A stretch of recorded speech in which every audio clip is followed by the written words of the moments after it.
ഒരിക്കല് പാലാഴിവാസനായിട്ടുള്ള വിഷ്ണു ഭഗവാന് ഒരു പിണിയുണ്ടായി. മാനസികവും ശാരീരികവുമായിട്ടുള്ള ഒരു അസ്വസ്ഥത. അപ്പോൾ അദ്ദേഹത്തിന്റെ പിണി ഒഴിക്കുന്നതിനായിട്ട് ദേവവൈദ്യന്മാരായിട്ടുള്ള അശ്വനീ ദേവന്മാരും ധന്വന്തരിയും ഒക്കെ വിവിധ തരത്തിലുള്ള ഔഷധങ്ങളൊക്കെ കൊടുത്ത് ചികിത്സ ആരംഭിച്ചു. പിണി ഒഴിയുന്നില്ല. അപ്പോ അവര് സിദ്ധവൈദ്യത്തിന്റെ ഉപജ്ഞാതാവായിട്ടുള്ള അഗസ്ത്യനെ വരുത്തി, അഗസ്ത്യമുനിയെ. അദ്ദേഹവും ചികിത്സിച്ചു. അദ്ദേഹത്തിന്റെ പിറകെ ലാടവൈദ്യന്മാർ ചെന്നു, അവരും ചികിത്സിച്ചു. പിണി ഒഴിയുന്നില്ല. അങ്ങനെ ദേവന്മാരെല്ലാം കൂടി സഭ കൂടി ഇതിനൊരു പരിഹാരം കണ്ടെത്താനായിട്ടുള്ള മാർഗം ആലോചിച്ചു തുടങ്ങി.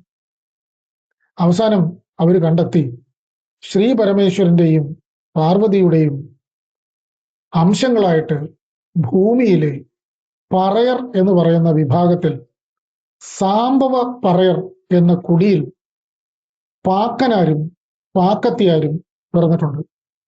പാക്കൻ എന്നാൽ അർത്ഥം ശിവനെന്നാണ്. അപ്പൊ പാക്കനും പാക്കത്തിയാരും പിറന്നിട്ടുണ്ട്. അവര് ഈ പറയുന്ന പിണി ഒഴിക്കുന്ന കാര്യത്തിൽ മിടുക്കരാണ്. അപ്പൊ മന്ത്രവാദമൊക്കെ വശമുള്ള ഒരു വിഭാഗമാണ് സാംബവ പറയർ. അപ്പൊ അവര് ഇതിന് ആവശ്യമായിട്ടുള്ള പിണികൾ ഒഴിക്കുന്നതിനുള്ള മന്ത്രവാദ ക്രിയകൾ ഉൾപ്പെടെയുള്ള കാര്യങ്ങളും ഔഷധ പ്രയോഗവും ഒക്കെ ചെയ്യാനായിട്ട് ശേഷിയുള്ളവരാണ്. പണ്ടുകാലത്ത് ശിവക്ഷേത്രങ്ങളിൽ ഗോരോചനം എന്ന് പറയുന്ന വിശേഷപ്പെട്ട വസ്തു എത്തിച്ചുകൊണ്ടിരുന്നത് ഈ പറയുന്ന പറയർ വിഭാഗത്തിൽപ്പെട്ടവരാണ്. പറയർ വിഭാഗം തന്നെ അനേകം കുടികളായിട്ടുണ്ട്. പണ്ടുകാലത്ത് ഭരണയന്ത്രം തിരിക്കുന്നതിനായിട്ട് ജനങ്ങളെ ഒരു 4 വിഭാഗമായിട്ട് തിരിച്ചിരുന്നു: പറയർ, തുടിയർ, വാണർ, കദംബർ, ഇങ്ങനെ.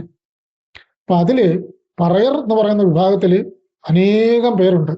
അതൊരു വിശാലമായ അർത്ഥത്തിൽ പ്രയോഗിക്കപ്പെടുന്ന ഒരു ടൈറ്റിലാണ്. അതൊരു കുടിയോ അതൊരു ജാതിയോ അല്ല. ആ ടൈറ്റിലിന് കീഴെ ധാരാളം കുടികളുണ്ട്. അതിൽ തിരുവള്ളുവപ്പറയർ, വള്ളുവപ്പറയർ, വേട്ടുവപ്പറയർ, നെശവു പറയർ, ഉഴവു പറയർ, സാംബവ പറയർ, ഇങ്ങനെ 100 കണക്കിന് കുടികൾ ഉണ്ട്. അതിൽ തിരുവള്ളുവ പറയരെ നമുക്ക് പ്രത്യേകിച്ച് പരിചയപ്പെടുത്തേണ്ട ആവശ്യമില്ല. മഹാനായ തിരുവള്ളുവർ, തിരുക്കുറൾ എഴുതിയ തിരുവള്ളുവർ ആ വിഭാഗത്തിൽപ്പെട്ടതാണ്. അന്ന് നമ്മുടെ ദേശത്ത്, അതായത് തെക്കേ ഇന്ത്യയിൽ, ഈ തമിഴകത്ത് എല്ലാം കോവിലുകളായിരുന്നു. കോ എന്ന് വെച്ചാൽ 2 അർത്ഥത്തിലാണ് പ്രയോഗിക്കുന്നത്. കോ എന്ന് വെച്ച് കഴിഞ്ഞാൽ 1 ദൈവത്താൻ അല്ലെങ്കിൽ ഈശ്വരൻ, 2 രാജാവ്. ഈ 2 പേരും ഇരിക്കുന്ന സ്ഥലത്തെ കോവിൽ എന്നാണ് പറയുന്നത്, കോയിൽ എന്നാണ് പറയുന്നത്. അപ്പോ ഈ കോവിലുകളില് പൂജ ചെയ്തിരുന്നത് വള്ളുവപ്പറയരാണ്. അപ്പൊ അത് പ്രധാനപ്പെട്ട ഒരു കാര്യമാണ്. ബ്രാഹ്മണരൊക്കെ തെക്കേ ഇന്ത്യയിൽ വരുന്നതിന് മുമ്പ് തന്നെ ഇവിടെ പൂജാരിമാരുണ്ടായിരുന്നു. ആ പൂജ ചെയ്തിരുന്ന വിഭാഗമാണ് വള്ളുവപ്പറയർ. പണ്ഡിത ശ്രേഷ്ഠന്മാരായിട്ടുള്ള വ്യക്തികളാണ് തിരുവള്ളുവപ്പറയർ. യുദ്ധത്തിൽ പങ്കെടുക്കുന്ന വീരസേനാനികളാണ് വേട്ടുവപ്പറയർ. ഇനി കൃഷികാര്യങ്ങൾ വളരെ ഭംഗിയായിട്ട് നടത്താൻ ശേഷിയുള്ളവരാണ് ഉഴവു പറയർ. ഇനി പലതരത്തിലുള്ള ഈറ തുടങ്ങിയിട്ടുള്ള കാര്യങ്ങൾ കൊണ്ട് വിവിധ തരത്തിലുള്ള മനുഷ്യന്, സമൂഹത്തിന് ആവശ്യമായിട്ടുള്ള ഉൽപ്പന്നങ്ങൾ ഉണ്ടാക്കുന്നവരാണ് സാംബവ പറയർ. ഇങ്ങനെ പല വിഭാഗങ്ങളാണ്. അതിലാണ് പാക്കനാരും പാക്കത്തിയാരും പിറന്നിരിക്കുന്നത്. ഇപ്പൊ ദേവദൂതന്മാര് പാക്കനാരെയും പാക്കത്തിയാരെയും ചെന്ന് കണ്ടു, കാര്യങ്ങളൊക്കെ പറഞ്ഞു. പാക്കനാര് പറഞ്ഞു, കാര്യങ്ങളൊക്കെ ശരിയാണ്, വരാം. പക്ഷേ ഒരു പ്രശ്നം, തുടി ഉണ്ടാക്കണമെന്നുണ്ടെങ്കിൽ പശുക്കുട്ടിയുടെ ആമാശയത്തിലെ തൊലി വേണം. ആ തോല് കൊണ്ട് മാത്രമേ ഈ പറയുന്ന തുടി ഉണ്ടാക്കാൻ സാധിക്കത്തുള്ളൂ. ഭൂമിയിലാണെങ്കിൽ പശുക്കളില്ല. അതുകൊണ്ട് നിങ്ങൾ ആദ്യം ഭൂമിയിലേക്ക് പശുക്കളെ കൊണ്ടുവരിക, എന്നിട്ട് ഇതിനുള്ള സൗകര്യങ്ങൾ ചെയ്തു തരിക. അങ്ങനെ ദേവദൂതന്മാര് അത് ദേവലോകത്ത് അറിയിക്കുകയും ദേവന്മാര് അതിനു വേണ്ടുന്ന എല്ലാ ഏക്കറുകളും ചെയ്തു കൊടുക്കുകയും ചെയ്തു. അങ്ങനെ കടുംതുടി ഉണ്ടാക്കി ദേവലോകത്തേക്ക് പുറപ്പെടാനായിട്ട് പാക്കനാര് തയ്യാറായി. കൂടെ ആരുമുണ്ട്? പാക്കത്തിയാരുമുണ്ട്. അപ്പോ പണ്ട് മന്ത്രവാദ ചടങ്ങുകളിലൊക്കെ സ്ത്രീക്കും പുരുഷനും തുല്യമായ പ്രാധാന്യം ഉണ്ടായിരുന്നു എന്ന് ഈ കഥയിലൂടെ നമുക്ക് വ്യക്തമാവുന്നുണ്ട്. പാക്കത്തിയാര് ചെയ്യുന്നത് തോലുകൊണ്ട് ഓതി ഈ പിണി ഇറക്കുക എന്നുള്ള മന്ത്രവാദ ചടങ്ങാണ് പാക്കത്തിയാര് ചെയ്യുന്നത്.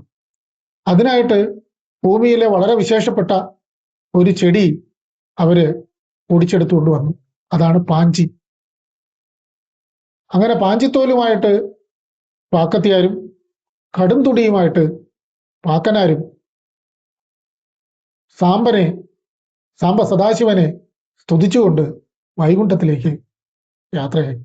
ദേവദൂതന്മാരോടൊപ്പം പാക്കനാരും പാക്കത്തിയാരും വൈകുണ്ഠത്തിന്റെ വാതിൽക്കലെത്തി.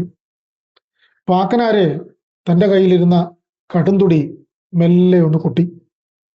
അതിന്റെ നാദം വൈകുണ്ഠത്തെ ആകെ സംഗീത സാന്ദ്രമാക്കി. അത് കൈലാസത്തിലേക്കും ബ്രഹ്മലോകത്തിലേക്കും ദേവലോകത്തിലേക്കും എന്ന് വേണ്ട സർവ്വലോകത്തിലങ്ങളിലേക്കും വ്യാപിച്ചു. ആ നാദബ്രഹ്മത്തില് ഈ പ്രപഞ്ചമാകെ നിശ്ചലമായി നിന്നു. ഇനി എന്താണ് സംഭവിക്കാൻ പോകുന്നത് എന്ന് കാതോർത്തുകൊണ്ട് പാക്കനാരും പാക്കത്തിയാരും മന്ത്രവാദ ചടങ്ങിനുള്ള കാര്യങ്ങളൊക്കെ ചെയ്തു. മെല്ലെ തുടികൊട്ടി പാക്കനാര് പാട്ട് ആരംഭിച്ചു. പാക്കത്തിയാര് അതിൻ്റെ കൂടെ ആലാപനം തുടങ്ങി. അങ്ങനെ ഓരോ നിമിഷവും ഓരോ യാമവും കഴിഞ്ഞുകൊണ്ടേയിരുന്നു. പാട്ടിൻ്റെ താളവും ഭാവവും മട്ടും ഒക്കെ മാറി മാറി മാറി മാറി വന്നു. അതിൻ്റെ ചടുലത വർദ്ധിച്ചു വർദ്ധിച്ചു വന്നു. തൻ്റെ മക്കൾ ചെയ്യുന്ന ആ സംഗീതം കൊണ്ടുള്ള ആ ഒരു അത്ഭുതം കണ്ട് നാദ പെരുമ്പറയനായിട്ടുള്ള ശ്രീ പരമേശ്വരൻ അങ്ങനെ സന്തോഷം കൊണ്ട് ലയിച്ചു നിന്നു. പാക്കത്തിയാരെ മെല്ലെ തൻ്റെ കയ്യിലിരുന്ന പാഞ്ചിത്തോല് കയ്യിലെടുത്തു. അത് വീശാൻ തുടങ്ങി. അതിൻ്റെ താളവും തുടിയുടെ താളവും പാട്ടിൻ്റെ ഇമ്പവും എല്ലാം കൂടി കലർന്ന് ഈ പ്രപഞ്ചത്തെ ആകെ നാദ ബ്രഹ്മമാക്കിക്കൊണ്ട് അതങ്ങനെ തുടർന്നുകൊണ്ടേയിരുന്നു. ഒടുവിൽ വിഷ്ണുദേവൻ ആലസ്യപ്പെട്ടു പോയി. പാക്കനാരും പാക്കത്തിയാരും തങ്ങളുടെ ആ മന്ത്രോച്ചാരണം തുടർന്നുകൊണ്ടേയിരുന്നു. പാക്കത്തിയാര് പാഞ്ചിത്തോലിൽ നിന്നും ഓരോ ഇലകൾ നുള്ളി താഴെയിട്ട് പിണിയൊഴിഞ്ഞോ എന്നിങ്ങനെ പരീക്ഷിച്ചുകൊണ്ടേയിരുന്നു. അവസാനം ഒരു ഇല നുള്ളി താഴെയിട്ടു.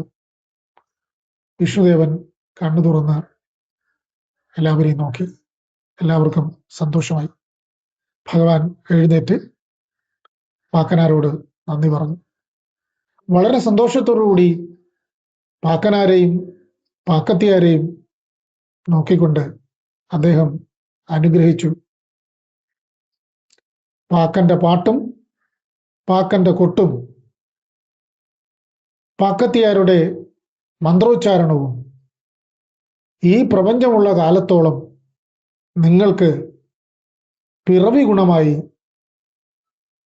ജന്മസിദ്ധമായി തന്നെ കിട്ടട്ടെ എന്ന് അനുഗ്രഹിച്ചു. ഭഗവാൻ ശ്രീപരമേശ്വരനും പാർവതി ദേവിയും തൻ്റെ മക്കൾക്ക് പാക്കനിരിക്കുന്നിടം വാക്കിന് പഞ്ഞമില്ലാതിരിക്കട്ടെ എന്ന് അനുഗ്രഹിച്ചു. ബ്രഹ്മദേവൻ പശിയും ഉണ്ണിയും നിങ്ങളെ ബാധിക്കാതിരിക്കട്ടെ എന്ന് അനുഗ്രഹിച്ചു. പൊരുളിൽ ആവലില്ലാത്തവരായി മാറട്ടെ എന്ന് ലക്ഷ്മി ദേവി അനുഗ്രഹിച്ചു. പൊരുളിൽ ആവലില്ലാത്തവർ വെച്ചാൽ സമ്പത്തിൽ അത്യാഗ്രഹം ഇല്ലാത്തവർ ആയിത്തീരട്ടെ എന്ന് ലക്ഷ്മി ദേവി അനുഗ്രഹിച്ചു. പല്ലാണ്ട് വാഴുക, എല്ലാ കാലത്തും സുഖികളായിട്ടിരിക്കട്ടെ, സന്തോഷവാന്മാരായിട്ടിരിക്കട്ടെ, സംഗീതം നിങ്ങൾക്ക് അനുഗ്രഹമായിരിക്കട്ടെ എന്ന് ദേവന്മാരും യക്ഷഗന്ധർവന്മാരും ഒക്കെ അവരെ അനുഗ്രഹിച്ചു. അങ്ങനെ വളരെ സന്തോഷത്തോടുകൂടി പാക്കനാരും പാക്കത്തിയാരും വൈകുണ്ഠ ലോകത്തു നിന്നും ഭൂമിയിലേക്ക് യാത്രയായി.